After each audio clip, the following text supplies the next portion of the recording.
Hi, so for this week's discussion, we're talking about gender roles and socialization. So pretty much I think that our gender roles and our socialization are an outright negative thing. They're what I like to call small boxes that we like to force our gender binaries into. So starting from a young age, maybe a pink or blue blanket, how they talk to you, if they call you honey, if they call you handsome, if they call you beautiful. It starts to confine you to this gender identity, and that socialization continues throughout your life. Whether it's what you see on social media or how your parents dress you, or maybe if they ask you, oh, do you like boys if you're a girl? Or what girls do you have a crush on if you're a boy? It starts to conform even your sexuality. This gendered socialization affects us in many ways. I think one of the more recent depictions of gender socialization was at the US Open when Serena Williams reacted to the umpire's accusations that she was fined and she had a horrible cartoon drawn about her. She received so much backlash. Male pro tennis players came forward saying, I've done this exact same thing.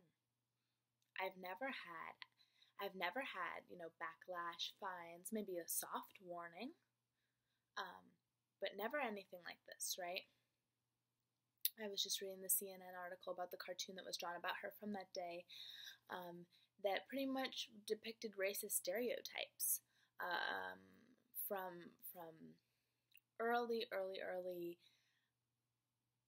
racist depictions of black people. So it's interesting to see, what gender socialization is playing into that, right? We tell our women to be kind and quiet and respectful. And Serena stood up for herself, which is something women, as our gender socialization, we're told not to do. We're told, to be sweet and gentle and smile always. That's why men tell you to smile, pretty girl, or whatever. So it's interesting to see how that gender socialization is going on even in her age when she has children. She's a world-renowned tennis player. She's still being socialized into this stereotype of you need to be quiet. You can't stand up for yourself. You can't get mad. Women, we're not allowed to have emotions like men are. We're not allowed to get mad, and that's part of our socialization.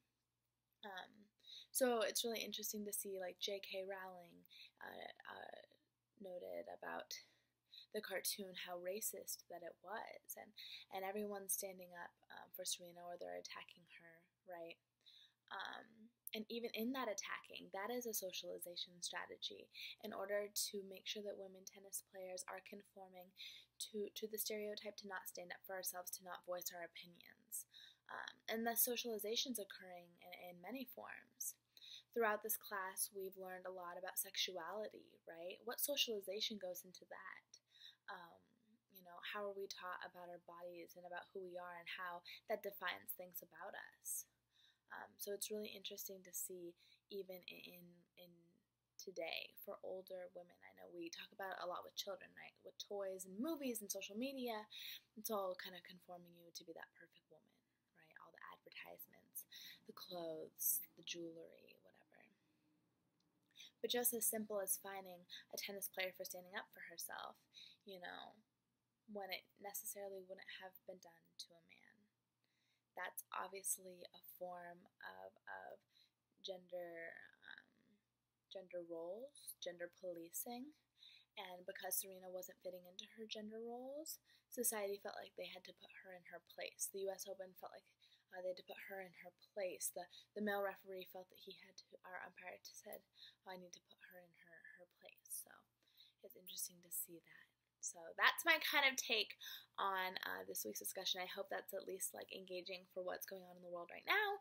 And let me know what you think about Serena's gender role, because I know that being a big, powerful woman like she is, freaking strong and amazing, she doesn't necessarily fit the typical gender role of a woman, and she gets told a lot about that.